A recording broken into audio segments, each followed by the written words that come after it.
Welcome into another VSiN At The Track here. Excited to announce the VSiN At The Track brought to you by FirstBet.com, the official horse racing partner of VSiN. I am Mike Somich. He is Aaron Halterman, and we have a lot to go through this weekend, Aaron. We've got a huge weekend we got to recap from Saratoga. I think you might have been a little tipsy on Saturday. Is that confirmed based on the text that I was getting? I cannot confirm or deny that accusation, Mike. But you weren't there, so you don't know. No, I wasn't. I was actually hanging out with VSiN's own Patrick Maher on Saturday. He came up to Santa Barbara. We were betting and watching the races. A lot of fun there. So we'll obviously talk about that whole Saratoga card, what happened there. Talk about Sovereignty, Thorpedo, Anna, Patch Adams, and the whole gang. We've got Kentucky Downs back in action, Aaron. That actually starts today. So we're going to talk a little bit about Kentucky Downs, what to expect there, how to play it, how we are going to play it. We've got race previews from Saratoga. We've got race previews from Del Mar, including the Pacific Classic coming up this weekend. And, of course, we will close out the show with our best bets, Aaron. But let's kick it off with the big dog. Let's talk a little about Sovereignty here, who made me feel very foolish right around the top of the stretch when it was very evident that he was going to win by as much as he wanted. Gets 115 buyer in the Travers. Yes, 115. Monster number for the third race in a row. Wasn't really asked. I think Juvenile Rado hit him once, showed him the stick a couple times. Outside of that, he just ran away from everybody. Did the whole race in 12 seconds, was closer to the pace. He just keeps getting better, Aaron. He does. He absolutely does. And like you said, I may have been a little tipsy on Saturday, but I vividly remember this. And it was funny. You said it at the top of the stretch. You were like, oh, boy. We at about the half-mile pole, I looked at my buddy Jared, fellow racing dude, and I said, this race is so over. It's not even funny because he was sitting very close to Magnitude. And even though Magnitude was in front, and you could kind of tell – he didn't look very good in this race early, even when he was kind of out there. And like you said, once they get to the top of the stretch, it's not a question of will he win. It's a question of how many. The final answer is 10 lengths. He beat Bracket Buster by 10 lengths in this spot. You said it best. He just keeps getting better. I thought his Belmont was just sensational. And then he went to the Jim Dandy, and he won in first gear, really, and just a very, very, lightly asked horse that day. And then he shows up here in the Travers and just dominates. That's how he should beat a horse like Bracket Buster, though. These horses turned out to not be all that good. But that's how a good horse beats kind of an average field, how he did. A no doubt about it type of win. And he's number one in the clubhouse, Somich. We're going to talk about a lot of Breeders' Cup Classic horses on this show. But as of right now, Sovereignty's number one. Yeah, he is very close to being a all-time special horse. He's got one more box to check. That's the Breeders' Cup Classic. We'll see if he comes back at 4. Godolphin said he is going to, but that was before he started ripping off all of these races. We'll see if their tune changes there now that he's worth so much in the breeding shed. Sovereignty is the best 3-year-old since whom, Aaron? I think American Pharaoh. I think he would have beat a horse like Justify that won the Triple Crown. I think Sovereignty is better. Maybe like a horse like Arrogant had more like elite talent when he got to his absolute best, but he wasn't. He missed a lot of the 3-year-old year, and he wasn't a consistent horse. This horse, Sovereignty, again, I compare him to an American Pharaoh type of horse that once he gets going, it's just like, oh, the party's over, lights out, right? So that's where I go. I was talking to another buddy of mine up at Saratoga who follows this thing extensively, and he compared him to Curlin. He said he kind of reminds me of Curlin, who was back in 2007. He said he just kind of set 3-4 lengths off the pace, turned for home, and just dominated. And I would kind of agree. I think those are the kind of the comparisons that I'm looking at right now. I will go back further. I think he is the best 3-year-old since Sunday Silence and Easy Goer, who both popped 120 buyers in their 3-year-old season in 1989, two of the all-time greats that happened to be in the exact same class.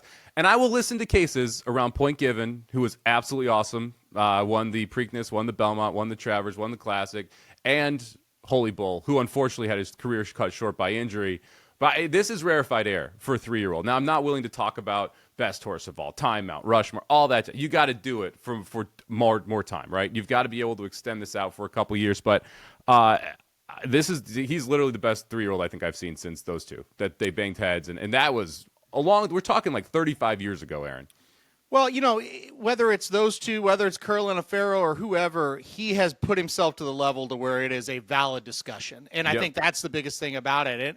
It's so hard, to compare years, and you just don't know. So horses are different each year, different competition levels each year, everything like that, right? But if you are a good enough horse to put yourself on the level of the horses that you just mentioned or I just mentioned, it means you are very, very good, and we are seeing something very special. And let's be honest, towards the end of last year, we started to see the 3-year-olds be special, but we hadn't really seen a special 3-year-old in a bit, right? Especially for the glamour races, meaning the Triple Crown, the Travers, the Haskell.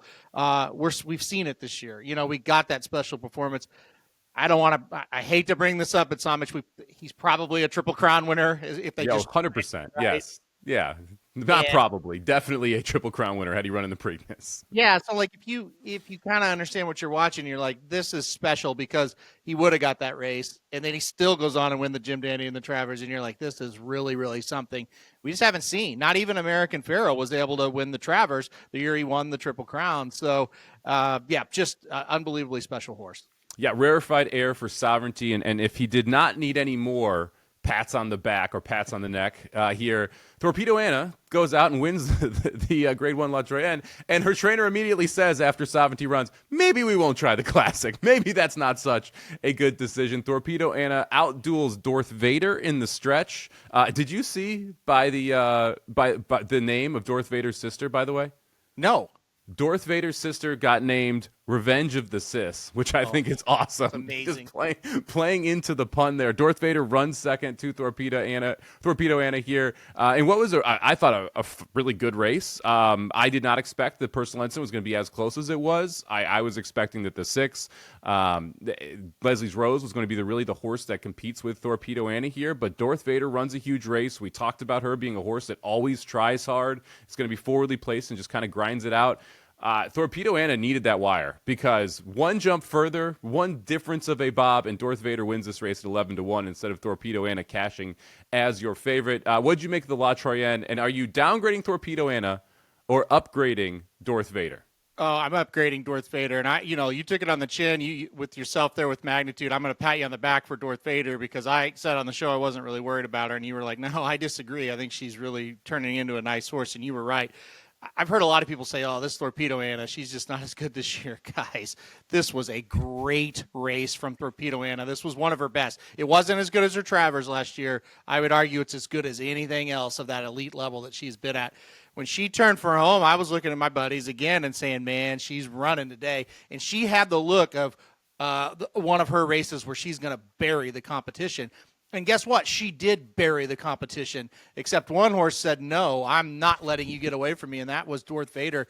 And even like mid-stretch, Thorpedo Anna's still a couple length and a half maybe ahead, and you're like, well, she's going to win, but, Darth Vader's fighting. And she just get closer and closer and closer. Mike, I was standing on the apron there at Saratoga right directly across from the wire when they hit the wire.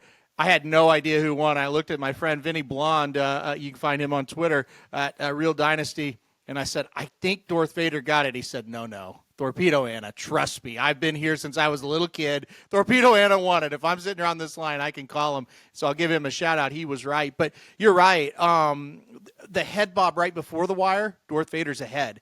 And the head bob right after the wire, Darth Vader's ahead. So Thorpedo Anna ran a tremendous race. And you could say kind of got lucky to win it.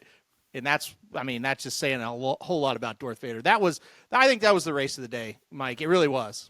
It was fun to watch because when you actually look through the path that Thorpedo Anna took, she was wide, attended the pace most of the race. She had a tougher trip than Darth Vader. She ends up getting 100 buyer for this effort in the Personal Ensign, ties her second career highest buyer. Her other time she ran 100. She won the Breeders' Cup Distaff. At Del Mar, she did pop the 111 in the Travers. But buyers with fillies and mares versus the boys are always kind of funky. So you look at this in my mind, this was her best race. I think that she's run against the girls. I thought Darth Vader ran huge too. Funny that it was Brian Hernandez Jr. and John Velasquez who were head bobbing. If you remember last year's Travers with Sierra Leone and with Fierceness, that was the same two. Or I'm sorry, Fierceness and Thorpedo Anna, that was the same two that were head bobbing at the wire. This one goes the other direction, as this time Brian Hernandez Jr. gets the win there. This is kind of fun that Darth Vader got better because it doesn't feel like Thorpedo Anna is just gone inside this division, which was something that I think we were expecting. She's going to be a heavy favorite in the Breeders' Cup. She's most likely going to the Distaff, as I said. After McPeak saw Sovereignty, he has backed off his Breeders' Cup Classic talk, which I think is smart. Look, Sovereignty would have rolled Thorpedo Anna, and we're going to see a lot of those Breeders' Cup Classic horses this weekend, so we'll talk about those quite a bit. Real quick, want to talk Patch Adams, Bookham Danno. Both are awesome. I thought Patch Adams was just super professional. I thought Bookham Danno was beat, and then Bookham Danno figured out how to just kind of keep going. Ends up holding off a nice Mott horse there. So two nice sprinters there. One or other, or either one that you were more impressed with? I was impressed with the heart of Bookham Danno because he didn't fire his best race, and like you said, he kind of found a way to win. Kind of like if you're watching a football game and the best team is just struggling and turning the ball over, but they still find a way to win. That's what I kind of equate Bookham Danno to, right? He just kind of grinded it out. Patch Adams is just getting better. I don't think Bookham Danno's best race, I don't think Patch Adams can beat him. But if Bookham Danno doesn't run his best, I think Patch Adams can. He's just getting better and better. I thought he was in a lot of trouble, and he just kept fighting and fighting. He went through on the rail. He was able to hold off Captain Cook, who finished second in that race, which I thought was really good. So, yeah, I thought they were both impressive in their own ways. Bookham Danno runs a career-high Buyer 103. I'm sorry. Patch Adams runs a career-high Buyer 103. Bookham Danno runs a 98, which regresses from his career-high Buyer of 111 in the previous race. So definitely not his best, but still good enough to get it done. Now, one track we're going to talk about quite a bit here is a new track. Well, not new, but will be running for the first time this year today, Thursday, and then running on Saturday and Sunday. It's a racetrack that is very, very unique. Before we get into it, let's hear directly from someone who works for Kentucky Downs here, the VP of Racing, Ted Nicholson, who joined Dave Ross on VSiN by the Books. It's a lot different than your normal racetrack. We only race on grass. We have a track that's not flat. They'll run up a hill for about a half a mile, and then they'll run down a hill, around a turn, and then as they come down the stretch towards the finish line, they're actually gradually going up another hill. Ooh. So your horse better be fit. He is dead on. Your horse better be fit, Aaron, and he didn't even bring into all of the aspects of how funky this racetrack is. The first turn significantly tighter than this second sweeping wide turn, and that is the turn you're going to see used the most. It's a 1 mile and 6/16 around this racetrack, so you got to be going at least 1 mile and 5/16 to be able to even see that first turn. So we'll see it a couple times during the meet, but not nearly as much as this wide sweeping second turn. The racetrack undulates all over the place, so you're uphill, you're downhill, and anyone who hasn't watched it, just a quick PSA here. There's like 8 cameras, okay? So you're going to think the race is over, and it'll cut to another camera. And you think the race is over, and then it'll cut to another camera at the finish line, which, by the way, isn't at the finish line. I believe, if I remember correctly, it's a little after the finish line, so it gives the advantage to the inside horse, so you can't call photos here either. All that being said, the purses are freaking monstrous. I'm talking $170K for a maiden special weight, and because of that, you get 12 horses in every field. I'd say 8 horses is a rarity here. Usually it is 8 or 10 plus in every one of these Kentucky Downs fields, Aaron. Yeah, other than that, it's great, right? You kept saying all that stuff. It's like, well, it's all this stuff. No, look, it's a lot of handicappers are kind of intimidated by it, or kind of scared to play it, or they get mad after a few races. The thing you have to remember, even if you follow it up and down and you know everything about every inch of every horse, you are going to go into races and you're going to come out of them going, what in the world? I never would have looked at those horses. You got to just forget about it. It is a let's hit 1 or 2 today type of track. And if you hit 1 or 2, you're paid for the whole day. And that's what that track is all about. Don't get discouraged, because it is a very discouraging track at times for all of us. We will all say that. But it can be profitable. Like I said, the fields are massive and the payouts are large. Just kind of, you got to know, okay, I need to play a couple long shots. Let's find some logical ones. Eventually, they're going to come through, and it will pay enough to kind of pay for those 5 or 6 losses you're going to have in a row. Yeah, it's extremely short meet, so only 6 racing days. You have big fields on these racing days. You mentioned it. Let's take Ted Lasso's advice here. Be a goldfish. You got to forget immediately right after the race happens, because it's one of those lotto tracks to me, right? It's a lot of fun to play. The pick 5s always pay, 5 figures if you're able to get to them. You have to hope to get to 1 during the meet. And if you do, you're going to have a very good meet. If you don't, C'est la vie, right? I mean, that's kind of the biggest part of this racetrack. I would say European horses tend to do well here. Look for horses for the course. So horses that have won at Kentucky Downs before, that matters a lot because of how unique this racetrack is, because it is downhill, then uphill, then downhill. Last year, we saw Speed do very well when there wasn't water in the racetrack, so I would expect Speed early in this meet to do fairly well. One other thing that I kind of noticed, you see some trainers who you think are very good, specifically Mike Maker, awful ROI-wise at this racetrack. I think he started 218 starters. Second most trainer starts is like 116 in this career. So the history of the racetrack. So he runs a lot of horses, but doesn't win a ton. And you mentioned it. You got to find prices. You got to look for prices. You got to sprinkle in 20 to 1s. I almost had limited liability as a best bet. And we've trashed limited liability like 3 times on this podcast already. But that horse loves Kentucky Downs. Absolutely loves it. Last time that horse won was at Kentucky Downs. So keep an eye out for horses for the course. Right, Aaron? Yeah, absolutely, and that's the thing. And I think when it comes to your handicapping, that's the first thing you look for. Have they ran here before? How did they do? And the other thing is when you are handicapping once Kentucky Down ends, I just throw the Kentucky Down races out of the past performances because, like, and look, that's not a shot at Kentucky Downs or the level of competition or anything like that. But, you know, as he just described, this is completely different from anywhere else in the United States. And when I say completely, I truly mean it. It is so unique compared to every other turf course. Another thing about it, and I've never been there personally, but just watching on TV, it looks like they don't mow the grass hardly there. It looks like they're running in weeds sometimes, Tom. It's just a very deep turf course as well, and I think that plays into it. So it's a very unique place. There's no question about it. But horse for course, probably it's not my favorite angle any other place, but there, 100% it is my favorite angle. 2 years ago, maybe 3 years ago, horses leaving Kentucky Downs dominated. Last year, it was the opposite. They did not do very well with their next out. So as these purses have grown, you're seeing more and more horses take shots there, and I think that makes a difference on the move forward. The first year, second year Kentucky Downs is around, it was very, very good horses every single race, and because of that level of competition, you saw those horses come out and do very well in their following starts. Not quite the case the last couple of years. So I agree with you. There's no comp to it. Like every other turf course is symmetrical in the United States. Every one. It's an oval, right? This is not an oval. This is uphill, downhill, small turn, big turn, forever down the stretch. Like this is just such a funky racetrack. It is very hard to comp it to anything else. Now, before we get into handicapping, let's talk a little bit about our friends over at FirstBet.com. As the official racing partner of VSiN, FirstBet is built for bettors who demand more.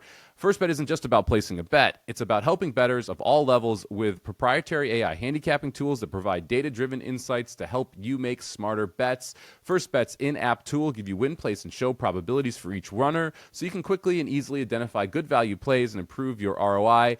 We have a special offer for you just in time to take advantage of the Pacific Classic limited time offer. You can claim your bonus by using promo code VSiN250. That's a $250 bonus, more than what they are offering over on FirstBet.com. If you use promo code VSiN250 when you sign up on the FirstBet app or over at FirstBet.com, that's the number 1, STBET.com, using promo code VSiN250. And that rolls us into the Pacific Classic, Aaron, a very interesting race this Saturday over at Del Mar, race number 10 on their Saturday car. We're going to go 1.25 miles on the dirt, and it is the first time we are going to see some of the elite 3-year-olds take on some of the elite older horses. So we're going to get a little better idea of what to expect when it comes to the Breeders' Cup Classic. Nisus installed as your morning line favorite here at 8 to 5. Second choice journalism at 9 to 5. Fierceness going to head out to California, where he was very impressive last time we saw him in the state. He's sitting on the board at 3 to 1. I don't think anyone else is relevant from a win perspective here. Sure feels like one of those three. Do you agree? Yeah, absolutely. It's a 3-horse race and a hell of a 3-horse race at that. Look, I think this one just comes down to kind of pick your poison a little bit. You can go with Fierceness, the horse that is just crazy. You never know how he's going to run, but you say, hey, I look at this race, it looks like there's not a lot of pace on here, or maybe there's a little bit, but he can kind of stalk, and he'll be okay, and maybe he'll just take him gate to wire. I could see weirder things happening. You could go, look, I think this 3-year-old crop's strong. Journalism's only lost to Sovereignty, who's the best horse in the country right now. I'm going to go with him. Or you could go with Nisus, the Bob Baffert horse, who has just been a beast, really all of his starts, but really the last 3 since coming back off the long layoff. I went back, I watched replays. I really tried to study this one hard. I could not pick Fierceness. He might be a horse I play on a pick 5 or a pick 4, but I just couldn't pick him on top. So for me, it came down between Nisus and Journalism. I thought they were close, but then, you kind of look at the human aspect of this. Do you want to trust Flavian Pratt on Nisus, or do you want to trust Umberto Rispoli on Journalism? Pratt for me, right? And look, I love Michael McCarthy, the trainer of Journalism, but the way Bob Baffert horses have been running at Del Mar, you kind of have to favor Bob Baffert as well. The other thing is, I know a lot of people are like, I don't know that Nisus can go 1.25 miles. He sure is bred to go 1.25 miles. He is the type of horse also. He's not headstrong early. He will sit off a pace, wait for a target, and go get him. I hate to do it. I'm rooting for Journalism in this race, but my money's going to be on the number 4 Nisus. I think he's going to get him in this spot. And the other big thing, Nisus has been pointing for this race for months. Journalism, man, he has danced all the dances. I thought he looked a little bit tired in the Haskell. I really think he's got to be 100% to win this race. He might not be, so I'm going Nisus. Yeah, I'm fascinated to see what the early part of this race is going to look like. Does Journalism just go from the rail? Or I'm sorry, does Fierceness just go from the rail? I think the answer is probably yes. If Fierceness wants the lead, Nisus is really the only horse that can deny him. And I don't think Nisus tries to deny Fierceness the lead from the rail. The more I look at this, and we mentioned it's a 3-horse race. There have been 1,800+ buyers run. It's just those 3 horses. No one else has touched 100 in the rest of the race. So really, we'll talk about if we like any long shots for bigger pieces, but this to me does come down to Fierceness, Nisus, and Journalism. I kind of like the older horses. I do. I think that Journalism is a very good horse. I'm not sure if he is ready for this. He does get to carry a little bit lower weight, which does matter in my mind, 118 versus the 124 between the older horses. So I came down to Fierceness and Nisus. I'm going to put Nisus on top, but this is not a great betting race in my mind. I'm not going to hammer a win bet here. I'm not going to go crazy. I am going to use Fierceness and Nisus and leave Journalism out of the pick 5s, just go too deep and see if I can get through with the biggest of the 3 prices, and then the horse I think is most likely to win. But this is going to be a fun race to watch, not the most fun race to bet in my mind. I do think Fierceness controls early. I think Nisus gets him in the lane. This is a horse sired by Nyquist, Bernardini on the bottom side. Both love going 1.25 miles. I don't think the distance is a problem. If I'm betting a win bet, though, it's probably Fierceness at 3-1, because I actually think you get 3-1 on Fierceness. I think Nisus probably goes off closers 6-5, and Journalism goes off in that 7-5 range. If Fierceness stays around 3-1, and those are both hovering around even money, I think the best win bet would be Fierceness, because if you get his best race, he's probably the best horse, maybe.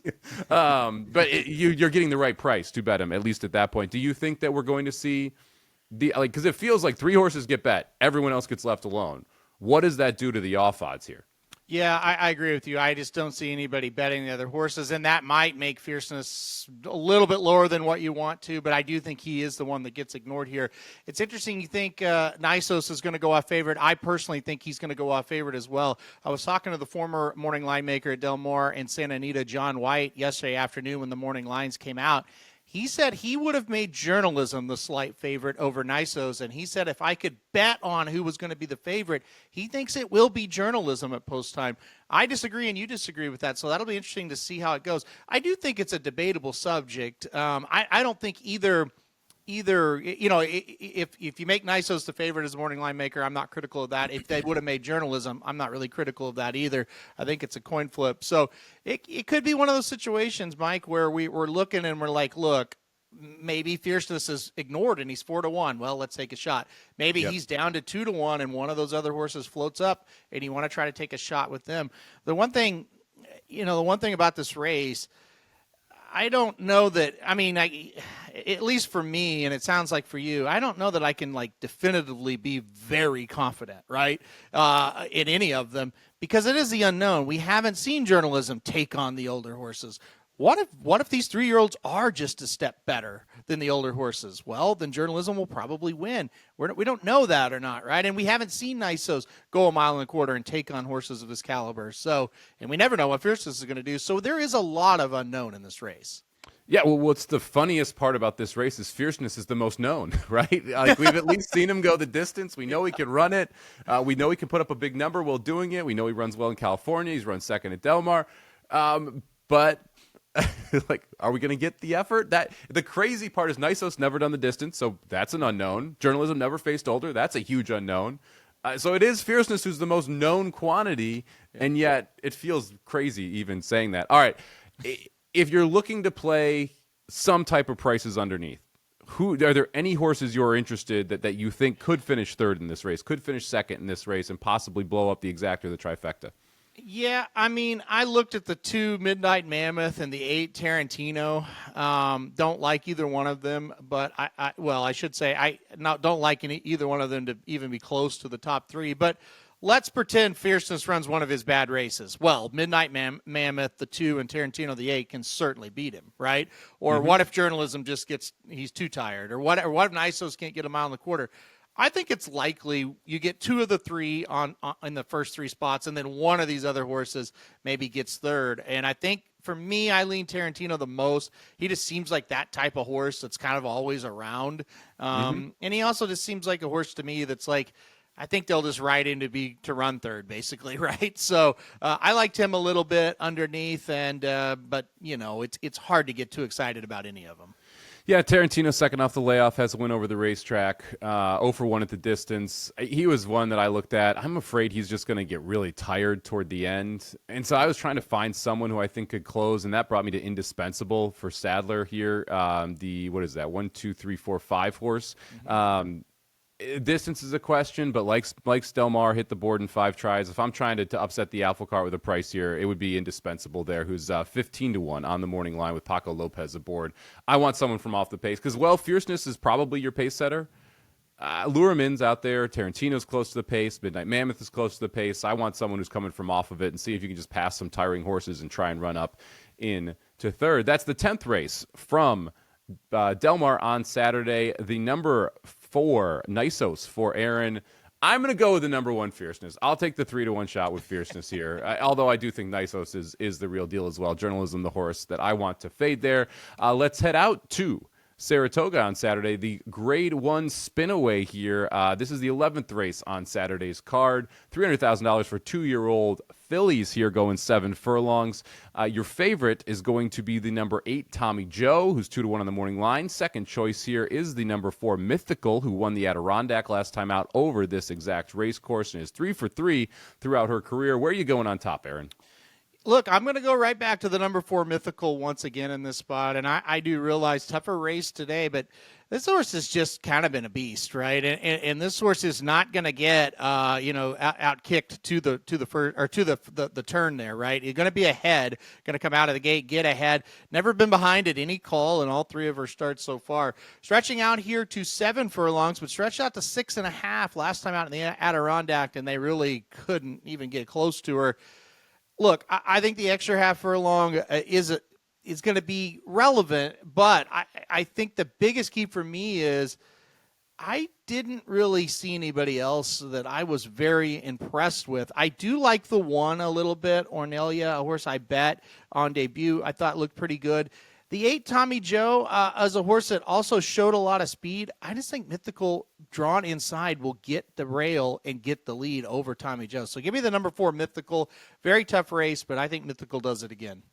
Yeah, look, Tommy Joe's an interesting horse because the speed figure came back massive, right? 85 first time out, wins by 3. Tennessee Belle, your place runner, runs back and ends up winning her next race out. So you have a next out winner who runs second. That's always a positive sign when you're looking at horse racing.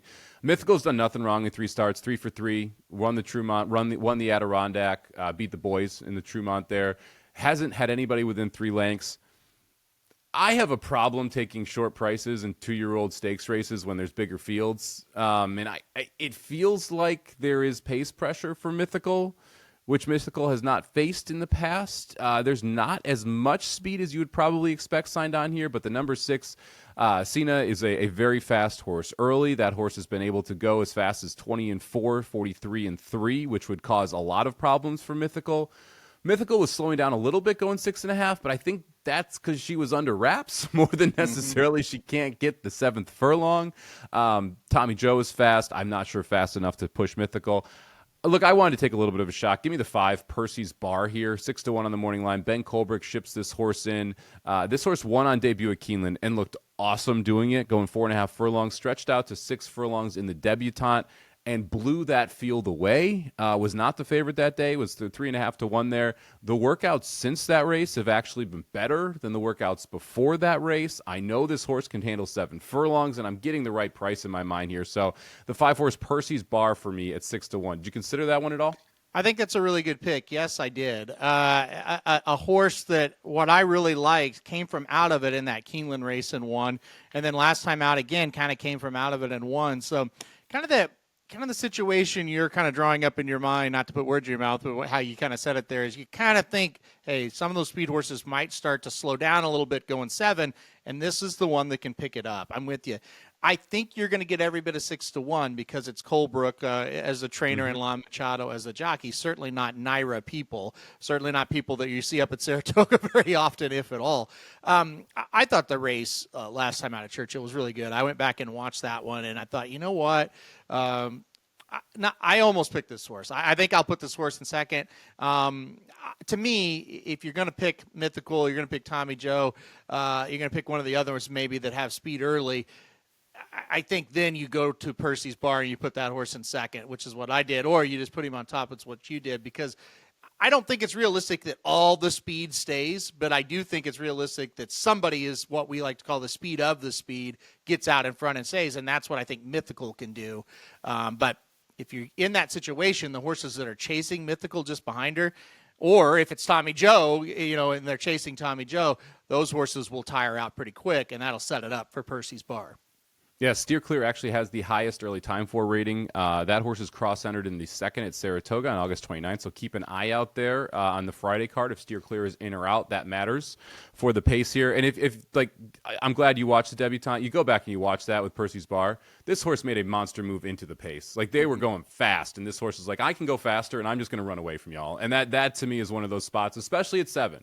We've seen the Spinaway collapse. We've seen the Hopeful collapse because it's hard to get that extra furlong as a 2-year-old, especially when most of the horses are speed horses who are running into that race. So I'll take a little bit of a shot here. Number 5, Percy's Bar, 6 to 1 in the Grade 1 Spinaway. Aaron going with the number 4, Mythical, trying to win 4 straight there at 5 to 2 in the Spinaway. Let's fast forward one day further. Don't forget we'll have Monday racing from Saratoga as well here, with the Hopeful being the featured race on that card. But Sunday's card also really strong. The 5th race at Saratoga going to be the Jockey Gold Club Grade 1. And we got Sierra Leone back. We got Mindframe back. White Abario back. Phileas Fogg is back. Antiquarian's back. And don't forget about Contrary Thinking, Aaron. Yes, the rabbit is back once again, right? And that's the headliner of this race. Well, look, I mean, anytime you get in it, it's Sierra Leone, and will he get the pace? I kind of think there's enough pace in for him this time. He's got his own rabbit, Contrary Thinking. We know Antiquarian likes to go to the front. Phileas Fogg, I think, will go to the front. Banishing, I hope that horse doesn't show up, honestly, because he just ran 8 days ago in the Charlestown Classic, and this horse doesn't want to go on a mile and a quarter. They run him every 2 weeks. I really hope he doesn't. But if he does, I do think he'll be forwardly placed. I think it's a 2-horse race between Sierra Leone and Mindframe. I do think Highland Falls is a horse that could get involved for a piece of it, maybe win it if one of those horses aren't at their best. I know Mindframe has beaten Sierra Leone twice. I don't think he'll beat him a third time. I think Sierra Leone gets him. I thought the race last time out from Sierra Leone in the Whitney where he won was a very, very good effort. Now we're going a mile and a quarter. I know he's better at a mile and a quarter than he was even at a mile and an eighth. I think he catches Mindframe this time. Give me the number 3, Sierra Leone. Yeah, Sierra Leone right now 8 to 5 on the morning line is your favorite. Mindframe the second choice at 2 to 1. Highland Falls 5 to 1 your third choice. Way to Borrow 8 to 1. Everybody else 10 to 1 plus in this spot. I have been a Sierra Leone hater for, 2 years, probably close to it. Like, I just never have liked this horse, especially with the way that he needs to come from the back of the pack. That Whitney was different. He had never run a race like that in my eyes. He just looked so much more comfortable early in that race. He looked in total control around the far turn. He had to run on a track that was not favoring horses who were forwardly placed. He went 12s to the finish. All things that I think are incredibly positive signs for Sierra Leone and his improvement. We saw him get better with races last year. I think he gets better with races this year. I don't like taking the favorite, but it's between Sierra Leone and Mindframe. The price on Highland Falls is ridiculous considering what you got last time, right? Highland Falls was 13-1, 14-1, and now he's sitting on the board at 5-1. Last time was the time if you wanted Highland Falls. I think it's Sierra Leone here. I wish I could take a price. I can't. Give me the favorite here in Sierra Leone. I respect Mindframe, and Mindframe could win this race. I'm not sure about Mindframe going the 1.25 miles quite yet. And that, to me, is the big issue here because I do think 1.25 miles is Sierra Leone's best distance. Yeah, I think that's where it's at as well. And look, I think I look at Mindframe as a horse that last time out in the Stephen Foster, he just got the trip. And you know what? You look back at that race, and I don't think Sierra Leone ran near as well that day as he did in the Whitney, and he still was within range, right? Now, again, Mindframe kind of a no-doubt winner, so to speak. I mean, you really never thought Sierra Leone was going to get there.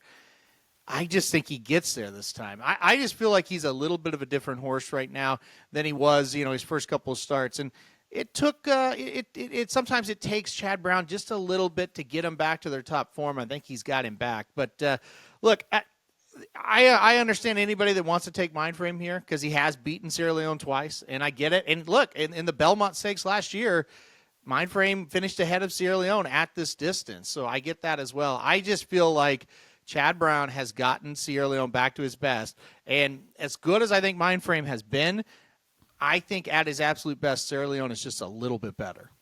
Yeah, if Phileas Fogg wasn't in this race, I would have more interest in Mindframe. I don't mind contrary thinking in here as a rabbit. Phileas Fogg makes the pace guaranteed to be hot because that's a horse that wants to lead.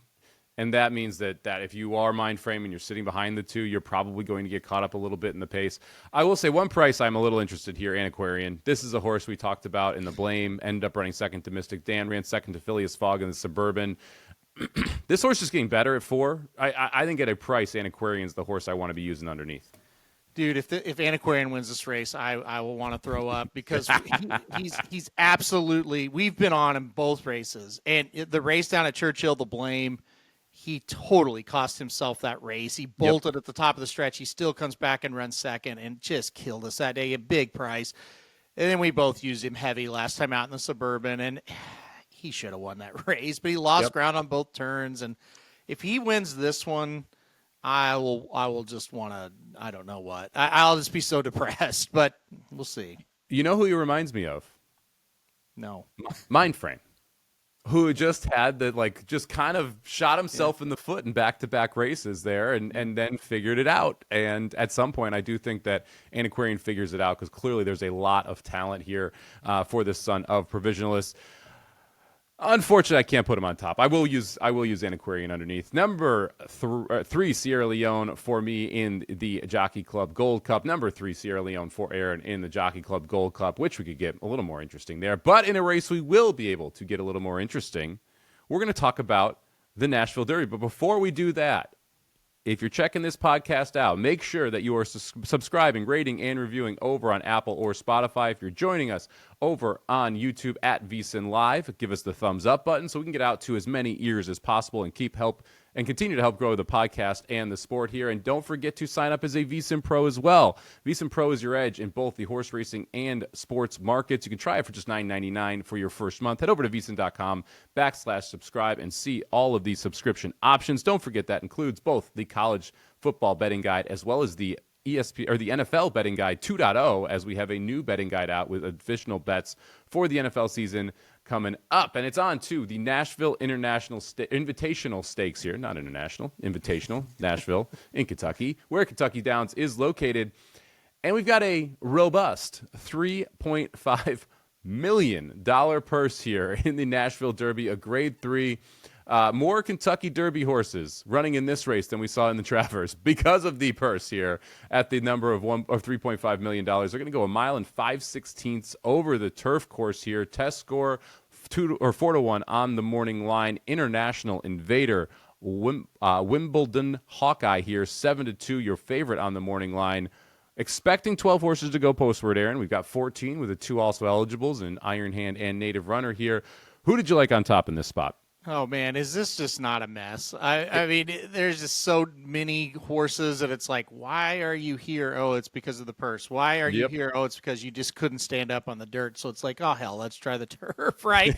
I mean, Sandman is here. Can you imagine, Mike, what Sandman is going to do over this turf course? I mean, he can't run straight on regular courses. So not great. I mean, Hill Road's a little interesting, right? Ran international turf races, including breaking the maiden there. That's a horse that's been running in all the dances, right? Ran in the Belmont, ran in the Dandy. Now Chad Brown going over to try the turf.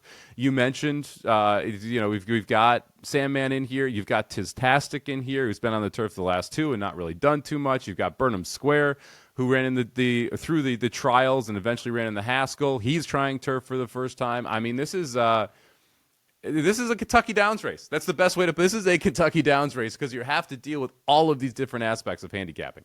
All right, and you mentioned Hill Road. Let's tell a little story here, Somich. So Hill Road had 2 starts in the overseas, internationally on the turf. Like you said, did break the maiden. He was entered in the Breeders' Cup Juvenile and the Breeders' Cup Juvenile turf last year, coming over for the first time to the United States.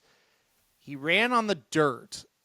And I thought that day, well, that is really, really odd because I kind of had him circled as, maybe he's a contender for the turf. Ran him on the dirt. He was 61-1. He ran third, beaten 4 3/4. Now, here's the caveat. Yes, he ran well that day. Okay, I give you that. That ended up being a really bad field. He just closed from the clouds, and, it was what it was. He ran so well that they changed to Chad Brown, and they kept him on the dirt for 4 races chasing the Kentucky Derby. It didn't go well because I don't really think he is a dirt horse. He ran third at Tampa in the Tampa Bay Derby. He ends up winning the Peter Pan. That's probably the worst thing that ever could happen to him because they're going to try the dirt again because of that. Yeah. I think he won the Peter Pan over, he beat McAfee, beat Captain Cook. I think he enjoyed the distance. He's a classy horse, and he was able to get up and get the job done. Then you try the Belmont. Okay, that's not going to go well. Then you try the Jim Dandy. That didn't go well. He got 5th and 3rd in both those races. We're finally back to what he wants to do. I think this is the time. Out of all the horses that have been run on the dirt, this is the one that actually makes sense to go back to the turf because he's bred to run on the turf. He's a quality road out of a Lemon Drop Kid mare. Yeah, the turf is what this horse wants to do. It's Chad Brown. Tyler Gaffleone is a guy that rides very well here. Give me the number 1 Hill Road on top in this spot, in an impossible spot, but I think this one makes sense for him. Yeah, it's kind of funny because if you do look at the dirt-only horses, that's the one, well, dirt-only in the U.S. horses, that's the one that jumps out to me. It's Hill Road is the horse I want to play if I'm playing Burnham Square. I'm not playing Burnham Square. I'm not playing Sandman. I'm not playing Tiztastic. Any of these Derby Trail horses, it would be Hill Road if I put any of them on top, and I'm going to have Hill Road underneath. Didn't quite make the top of the ticket for me. I'm going to take a shot with the price here because it's Kentucky Downs, and you should take shots with prices. Give me the number 6 horse Simulate here for Bill Mott. Junior Alvarado rides. This horse I thought ran really well in the Secretariat. That was a phenomenally fast final quarter of a mile. They run it in sub 23, 22 and 4. This horse had to steady early, was forever back of a slow pace, and was able to still close and just miss.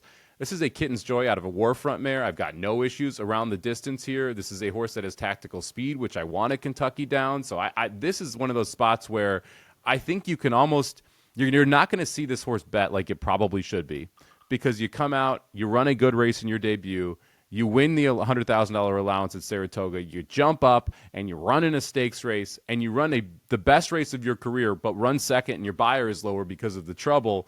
I think people ignore this type of horse. This is one where, hey, well, it's never got a 90 buyer. It's not progressing. We have a regression from the last race. All of those reasons are why I actually want to bet this horse because I think I'm going to get every bit of the price. I respect the heck out of Test Score. I respect the heck out of the 12, who's shipping in here from Europe. But Simulate, to me, is the price that you want to have a piece of here. So I'll take the number 6, Simulate at 10-1. Yeah, Simulate makes a little bit of sense. I do agree with you as well on that one. And again, like we've been saying this whole time, you got to take shots, and I think that is one to take a shot with. I'll give you another kind of crazy one to take a shot with. The number 9 Noble Confessor is 20-1. Good I think pick. that's too big. I think that's Yeah. too big of a price. I get it. This horse has not been that good, right? And so much so that he just broke his maiden last time out after a lot of tries to try to do it, right? Look, I look at this horse, though, been running against pretty good horses. Did go and ran in the Breeders' Cup last year. Was second, only beaten a neck last year against Zulu Kingdom. Now, the problem is I'm talking about last year races, and I thought, okay, we're going to come back this year. We'll be a pretty good horse. Lost in a maiden by a length and a half. Then went to a stakes for some reason and got killed. But came back last time out and showed us, okay, that's kind of what we expected from him. A nice win. He was on the pace last time out. You mentioned speed kind of held last year here at Kentucky Downs. Maybe he just gets out in front of this group and takes them a long ways. I kind of liked the number 9 Noble Confessor at 20-1. 100% using this horse. Todd Pletcher, Irad Ortiz, 20-1 on his horse that I think has a chance of getting the lead, who they also clearly think super high of, by the way. So this horse debuted on dirt, didn't run very well. Came back second time out going a mile on dirt, didn't run very well, and went into a grade 2 turf race off of that. The plan was always to run on the turf with this horse, okay? And you mentioned, came back and ran second in a maiden special weight, jumped up to the Pennine Ridge, which would have been a grade stakes race. However, got taken off the turf, ran on the dirt. I don't care he finished fourth, 14 lengths. We know this horse can't run on the dirt. So that, to me, is just completely throw it out. Yeah. Now stretches out to a mile and 3/16. So goes to the longest distance that this horse has run in his career and goes gate to wire. I think the 9 makes a ton of sense from a multi-race perspective. If you want to take a shot at a win ticket, I think this horse makes a lot of sense. Same with doubles here.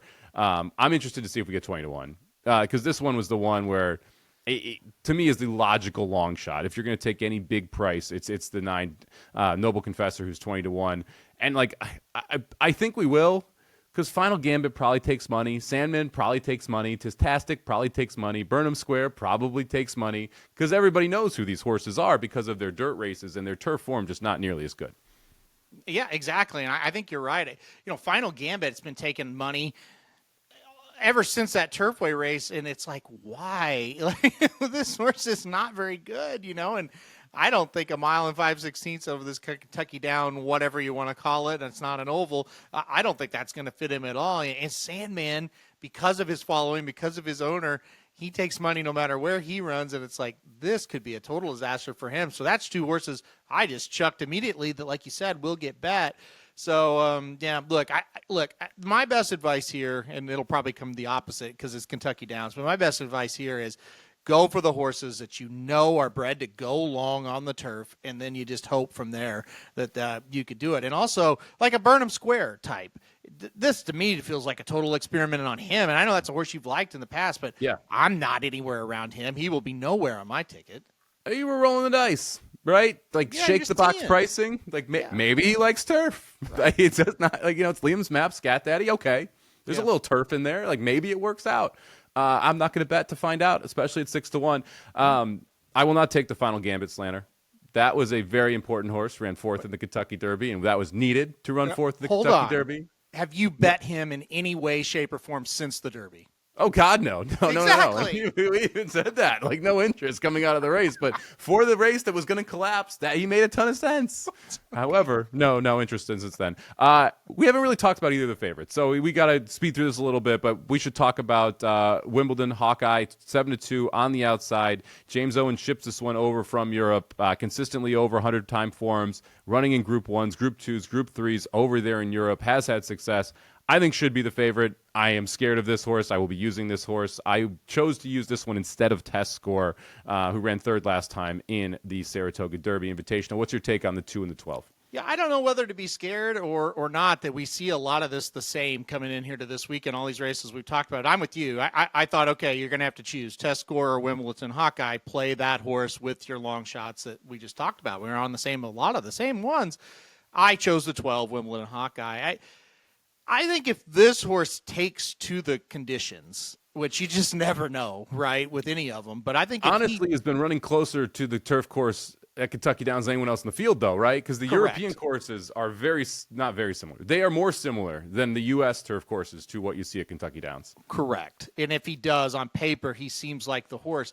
The flip side is he's 2 for 11 lifetime. Yes, I know he's been facing tougher horses, but He's 2 for 11, and Yeah. he's 7-2 in a 14-horse field at a track he's never been to. Those are things we usually would say, oh, we'll stay away, but it just kind of feels like, boy, some of those races where he got second, the last two specifically, They're good enough to win. they're pretty damn good, and I'm pretty scared of him. So, yeah, I will definitely be using the number 12. I just don't want to play the number 12 Wimbledon Hawkeye to win because I do feel like everybody's going to see what we see. The horse is probably going to be like 2-1, and it's Kentucky Downs, and I don't want to do that. But will I throw the horse on a ticket for the pick 5? Yes, absolutely. Let me just say one thing I am concerned about. Back, second career race, bump start, fifth career race, hampered rivals at start. Last 2 races ago, troubled start. Last race, flag start. So not out of a gate.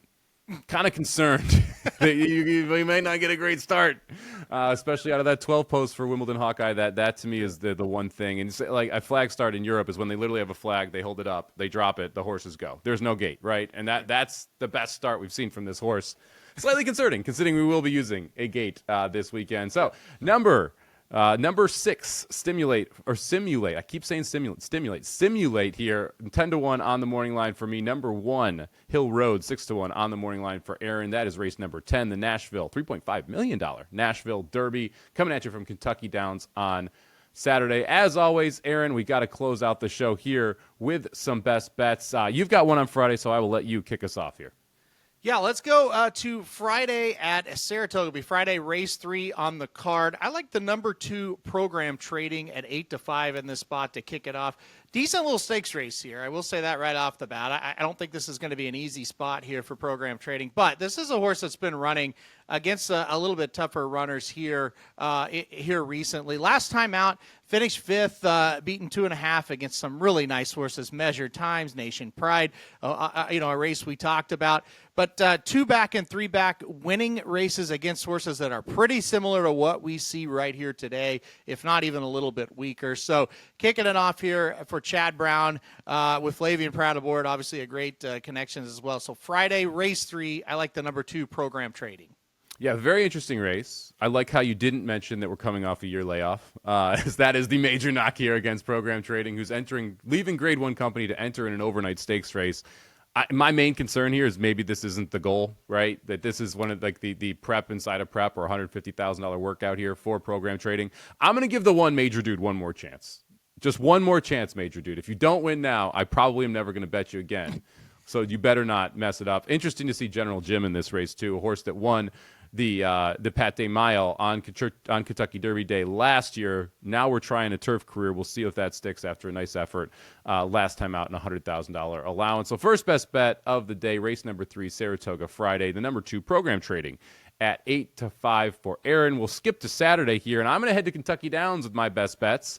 First one coming in race number 4, the number 1 horse, Operation Sunrise, 7-2 on the morning line here. This is a Bill Mott trainee that debuted at 1 1/16 on a yielding turf course, which, by the way, you did not want to be anywhere near the lead. It was incredibly deep and slow. This horse tried to take the lead from the outside post, was hung wide on the first turn, and then just completely faded. Takes some time off, comes back at Ellis, and looked freaking phenomenal, Aaron. I don't know if you've watched this race from the number 1 Operation Sunrise, but holy buckets, this horse is fast. And just ran away from them while doing it in wild time. So 5.5 furlongs, went 21, 43, 54. So yes, did a sub 12 between the 43 and 54, and then ran a 6 second to come home in 1 minute flat, and didn't really get asked. I think Operation Sunrise is a monster. I will take 7-2 on the number 1 horse, the 4th race at Kentucky Downs on Saturday. We got a Holy Buckets reference. How about that? Haven't heard that in quite a bit. Wife's from Minnesota. It's going to come out sometimes. Haven't heard that as in I've never heard that before. All right, let's go to Saratoga race 12 for mine here. And I'm going to go with the number 2 rookie card, 7-2 on the morning line here. This is a very frustrating horse at times because when he runs his race, he really is a dominant horse. I can promise you, if the number 2 rookie card runs his better race, which he did last time out, which he did 3 races back, which he did 5 races back, he's better than this pattern. Group. Well, hey, but you're right. But it's going to be 2 in a row here today. Listen, I just couldn't get off of him. You go back and watch that last race. It's just so much better than these other horses. This is not a great field, Somich. You have to admit that. That is true. Look, I think he gets to the front, okay? And I think that is key number one to him running big. He's got to get his trip. He's got to get to the front. You look at the other speed, there's not a whole lot here. I just don't see how he doesn't hit the top of the turn up a couple of links, and then it's just a matter of him firing. I think he fires. And listen, you could say, hey, every other one, maybe he'll run 7th beaten 10 or 5th beaten 23 like he did 2 and 4 back. I don't think so. I think he got him figured out. I think he gets it done here. Give me the number 2 rookie card in the 12th race at Saratoga on Saturday. Man, this is a Boulevard of Broken Dreams race, too. Yes. I mean, we've got Surveillance in here, who's in for a tag. Acoustic Avenue's in here. Speakeasy, who was supposed to have a career, is in here. What You Talking About, who had to missed off a layoff after winning a stakes, is in here. This is a interesting race there, number 12. I don't disagree with you. Rookie Card's A race has a very good chance at winning this. Kind of like Acoustic Avenue and Surveillance a little bit, coming from a little off the pace, but I like at 7-2, I don't mind backing Rookie Card at all there. Final best bet for me here, Kentucky Downs Saturday, race number 11. Give me the 2, Special Juan here, 7-2 on the morning line. This is a ladies' turf, $2 million purse. We talked about this. Horses that run well at Kentucky Downs generally run well at Kentucky Downs the next time. This horse won at Kentucky Downs with Joel Rosario, who I like a lot of his horses the first couple of days of Kentucky Downs. Very concerning for me. I like a lot of Joel horses today, too, Thursday at Kentucky Downs. But won that for a European trainer in Patrick Foley, then gets shifted over to the Brendan Walsh barn. I thought ran very well in the Honey Fox, and then ran okay in the Just Game last time, but lost dynamic pricing and Excellent Truth. Excellent Truth comes back to win out of that race. Now we get Special One on a course that I think this horse is going to love. If you look, this is an international horse who ran at Kentucky Downs and won, and now we're going back to Kentucky Downs, who's been proved throughout her 5-year-old season, like the 7-2 price, has tactical speed, can go get the lead if she wants it. The mile is absolutely no problem for her. So give me the number 2, Special One, race number 11, Kentucky Downs on the Saturday card, Aaron. I think it's a good pick, and also got beat last time out, like you said, by dynamic pricing, and dynamic pricing is probably going to come back, well, at least in my opinion, is going to come back and win a stakes here at Saratoga over the weekend. So, and like I said, Excellent Truth was tremendous in that race as well. Awesome. I love Special One in this spot. This is the best of both worlds. You know the horse likes Kentucky Downs, got to win, and has ran well since. So, yeah, I'm with you on this one. Yep, those are our best bets for the weekend there. Friday, Aaron, Saratoga, race number 3, number 2, program trading 8-5. And Saturday, Saratoga, race number 12, number 2, rookie card at 7-2. For me, I'm going to Kentucky Downs on Saturday, race number 4, number 1, Operation Sunrise at 7-2. And race number 11, the number 2, Special One at 7-2. Want to give a shout out here to Matt Joich, our super producer. Thanks for everything you do on the back end, as well as making sure the graphics work out for us here. Want to give a shout out to First Bet, our presenting sponsor of VSiN At The Track and the official horse racing partner of VSiN. Make sure you check out firstbet.com. Use promo code VSiN250 to get a special $250 sign-up bonus right in time for the Pacific Classic this weekend. Thank you very much for joining us here, Apple, Spotify, YouTube, wherever you're listening. Give us the thumbs up, rate, review, subscribe. Make sure you get the word out about the podcast. We really do appreciate it. Good luck this weekend at the track. This is VSiN At The Track.